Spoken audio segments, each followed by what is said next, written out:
to Esther chapter 7, right? We're in session 4 of Esther. Last week we left off with Haman sitting there just finding out that things aren't going the way he had planned, and so he's a little nervous coming into chapter 7 here, and then we're going to pick it up here and figure out what's all happening. So let's dig in. So we're in Esther chapter 7. We're going to start like at verses 3 and 4. So the king and Haman, they come to a feast that Queen Esther is holding for them, and then the question is asked, what's your wish, Queen Esther, from the king? And then Queen Esther, she answers it this way, verses 3 and 4. So then the Queen Esther answered, if I have found favor in your sight, O king, and if it please the king, let my life be granted for me, for my wish, and my people for my request. For we have been sold, I and my people, to be destroyed, to be killed, to be annihilated. If we have been sold merely as slaves, men and women, we would have been silent, for our afflictions is not to be compared with the loss of the king. And so she's saying, hey, there's something going on. My people are going to be destroyed. If it was something smaller than this, I wouldn't come to you. But it's something huge, it's something big. My people are going to be destroyed. And so the king's like, well, what's happening, right? Because the king loves Esther. To find out this is happening to her people causes him some anger, right? He's upset, and he demands to know what's going on. So in verse 5, we pick up, then King Xerxes said to Queen Esther, who is he, and where is he who has dared to do this? The king wants to know, who's going to hurt my beautiful, awesome, loving wife that I care for? Who's going to hurt her people? I want to know, and I want to know now. So she answers. Verse 6, and Esther said, a foe, an enemy, this wicked Haman. Haman's sitting there just kind of eating his food. What's going on? Kind of listening to what's happening. What's going on? What's going to happen? And then all of a sudden, boom! Esther drops the ball on him. It's Haman, the wicked Haman.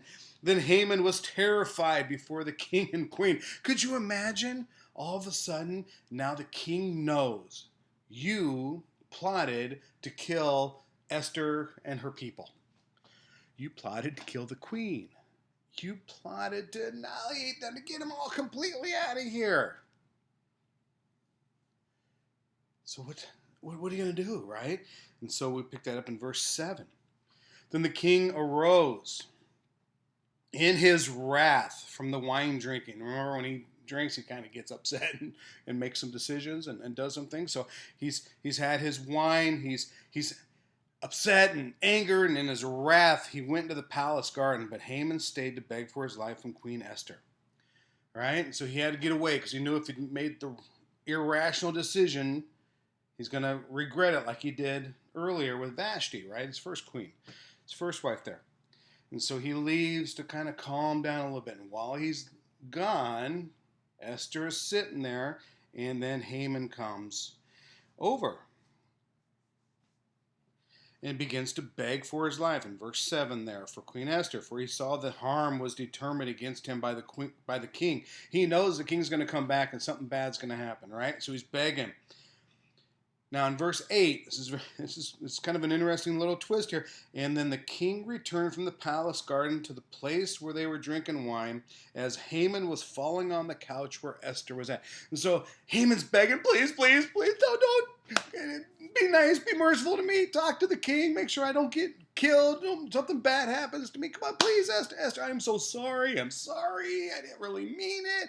And then all of a sudden, he's begging, he's actually probably leaning on the couch and maybe touching Esther, holding her hand, grabbing her arm. Please, please, please. You ever get to that point where you're just kind of begging for something good to happen because you know something bad is probably going to happen? So that's what's happening here with Haman. And the king walks in and sees him touching the queen and leaning against her and begging and all that. And so what's the king think? And the king says here in verse 8, Will he even assault the queen in my presence, in my own house? And as soon as he said that, Haman realized what he was doing, and that weight just fell on him. He knew it is not good. So as the words left the mouth of the king, it just covered Haman's face, just completely covered him. And Harbona, one of the eunuchs of the attendants of the king, said, well, this is what's going on. This is what he did. He built the gallows that Haman had prepared for Mordecai, whose word saved the king, is standing at Haman's house, 50 cubits high, and the king says, take Haman, hang him on it. Right? And so the gallows that he built in order to put Mordecai up there, his arch enemies, right? He doesn't really like Mordecai because of all the tension is now going to be reserved for him. Complete change, reversal of fortune is happening. Now Haman is hung on the gallows because of what he tried to do with Esther. Now, he might not have been on the gallows had he not groveled and for his pleading with Esther and grabbing onto her and touching her. But when the king saw that, he goes, okay, it's over. Haman, you are done. Right? Verse 10. So they hanged Haman on the gallows that he had preferred Mordecai. Then the wrath of the king abated. It finally settled down. That was done. All right. Chapter 8, what all happens next. And on that day, King Xerxes gave to Queen Esther the house of Haman, the enemy of the Jews, and Mordecai came before the king, for Esther had told what he was to her. And the king took off his signet ring, which he had taken from Haman, and gave it to Mordecai. And Esther set Mordecai over the house of Haman. So not only did Haman get up on the gallows, right, and he's dead, he also lost everything. His whole family lost everything to Esther, and Esther received that and gave that over to Mordecai to oversee it and to take care of it. So Mordecai is now elevated in stature of what's happening around, right? His wealth has increased because of that. But not only that, he was given the signet ring. He was given the power, the royal power of the king with that ring. So if he declared anything and he set that ring down and sealed that letter, that edict, whatever, it was as if the king was saying it. So he has now received the power that Haman had prior to that. Can you imagine that? Can you imagine how Haman completely got everything turned around on him? And now can you imagine what's happened with Mordecai as he's elevated into the king's court, into society, and Queen Esther is sitting there going, my people are safe. But not so fast. The edict is still out there, right? The edict is still out there that all the Jews are going to be annihilated, that they're all going to be killed. And so what does Esther ask for the king? Verse 5 and 6, so chapter 8, verses 5 and 6. And she said, if it pleases the king, and if I have found favor in his sight, and if the things seem right before the king, and I am pleasing in his eyes, let an order be written to revoke the letters devised by Haman the Agagite, the son of Hammedatha, which he wrote to destroy the Jews who are all in the provinces of the king. And how can I bear to see the calamity that is coming to my people, or how can I bear to see the destruction of my kindred? She's saying to the king, but wait a minute, you've done all these great things, and I thank you, and if I found favor in you, there's one more request, because that edict is still out there. I need to get rid of that. I gotta save my people. King Xerxes said, verse 7, to Esther and to Mordecai the Jew, behold, I have given Esther the house of Haman, and they have hanged him on the gallows, because he intended to lay hands on the Jews. But you may write as you please with regards to the Jews in the name of the king, and seal it with the king's ring. For an edict written in the name of the king and sealed with the king's ring cannot be revoked. So he's sending out this new edict out to say, we're going to save the Jews. We're not going to annihilate them anymore. Complete change of the first one. And so in verse 9, the scribes are summoned, they write it, and then they send it out to the people. And as that's being sent out to the copies and being read to every province that's out there, we pick up now in verse 17. Jump all the way down to verse 17. And it says this, and in every province and in every city, wherever the king's command and his edict reached, there was gladness and joys among the Jews, a feast and a holiday. And many from the peoples of the country declared themselves Jews, for fear the Jews had fallen on them. And so all of a sudden, the Jews are free. And there's people that are going, ooh, if the Jews are free and all that stuff, we're kind of scared we're going to become Jewish ourselves, right? And so conversion into the Jewish belief, because they were scared of what's going to happen. And so the Jews now are free, and the Jews now have power, and we find that out in chapters 9 and 10, the power that the Jews have, that they actually went out and they were able to destroy all their enemies and to protect themselves from any other potential harm that can happen to them. And we find out that Mordecai is elevated and the greatness of him is celebrated in this book, and that's what happens at the end here in chapters 9 and 10. God, through the actions of Esther and Mordecai and the work, and he always has his hands in everything that's going on. Sometimes we don't see it, but it's always there. And in this book, even though God is not mentioned directly in this book, you see his hand just walking through this whole story, weaving it up, right? Until the end when he saves his people. And he does that with us. He's always present with us and always with us. We got a few verses we're going to take a look at in a couple of the books of the Bible. So we're going to hop over to 1 John, all right? 1 John 5, 1 to 5. And that's towards the back of the Bible. I like to say James has 1, Peter has 2, John has 3, all right? So James has 1 book written, Peter has 2 books written, letters, we call them, and then John has 3. So we're going to 1 John, all the way in the back of the Bible. So if you get to Revelation, you've gone too far. It's just before that. Just before Revelation, you got Jude, and then you got John right there, right? So 1 John chapter 5, verses 1 through 5. 1 John 5, 1 to 5.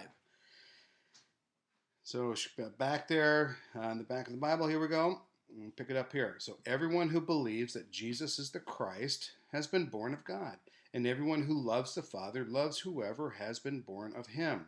By this we know that we love the children of God when we love God and obey his commandments. For this is the love of God, that we keep his commandments, and his commandments are not burdensome. For everyone who has been born of God overcomes the world. And this is the victory that has overcome the world, our faith. Who is it that overcomes the world? Except the one who believes that Jesus is the Son of God.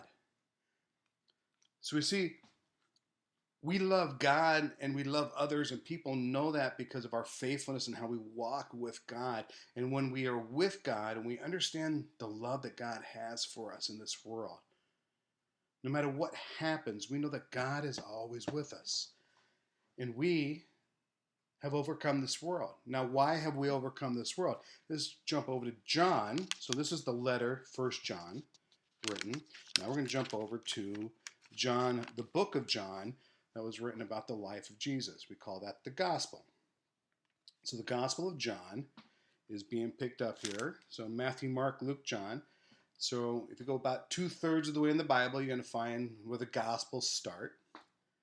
And the gospels are starting right there in Matthew, Mark, Luke, and then this is the 4th gospel, John. John chapter 16, verse 33.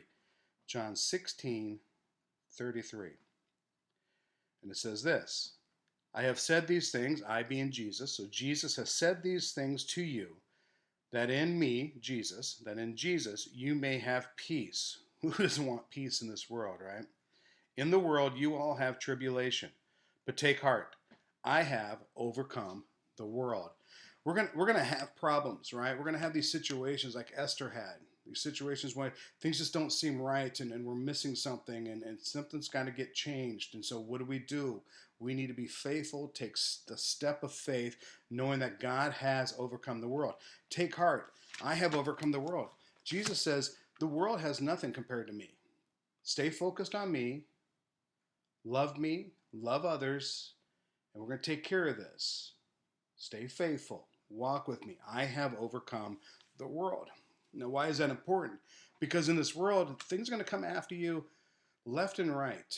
And we find in First Peter. So we're going to jump back to the back of the Bible, First Peter. So remember, James has 1, Peter has 2, John has 3. So we go back to the Bible, you find First John, and then your Peter's there, Second Peter, First Peter, and then James has 1. So First Peter, we're in First Peter 5, 6 to 11. First Peter, so the first letter of Peter, chapter 5, verses 6 through 11. And it says this: Humble yourself, therefore, into the mighty hand of God, that at the proper time he may exalt you, casting all your anxieties on him, because he cares for you. Be sober-minded, be watchful. Your adversary, the devil, prowls around like a roaring lion, seeking someone to devour. Resist him, firm in the faith, knowing that the same kind of sufferings are being experienced by your brotherhood throughout the world. And after you have suffered a little, the God of grace, who has called you to his eternal glory in Christ, he himself restore, confirm, strengthen, and establish you. To him be the dominion forever and ever. Amen. And that's our job, is to humble ourselves before God, knowing that he is God. I'm going to stay faithful to him. I'm going to walk with him. I'm going to cast everything I have on him. My anxieties, the stuff I worry about, I need to give to him because he's overcome the world. So therefore, I want to stay focused on what he has done for us, because we got to be careful. The devil, our adversary, is trying to trip us up. It's like a roaring lion. I like to think of it as that scene from Lion King, if you've ever seen it, where Zazu's given the morning report and Mufasa's teaching Simba how to pounce. And Zazu goes, "What's going on back there?" And Mufasa says, "Pouncing lesson," right? And then Zazu's like, "Oh, pouncing lesson, okay." And then gets worried. He's like, "Okay." And he looks around and can't see him. So we can't see our devil sometimes. We can't see our adversary sometimes. The little things that trip us up, we don't see them coming. And all of a sudden, boom, there they are. The devil is looking for someone to devour. He wants to take care of you. He doesn't want you to stay faithful. He doesn't want you to stay with God. But here's the truth. God loves you, and he's always with you, and he's going to be there, and he's more powerful than the devil and anything that the devil's going to do. So this is what I want to encourage you. So seize the opportunities you have each day to show God's love to others, to share the hope you have in Christ, and to stand up for what's right. You are here, and God has overcome the world for such a time as this. It's time to act today. Don't wait. Stand up for what's right. Fix what's wrong. Stay faithful to God.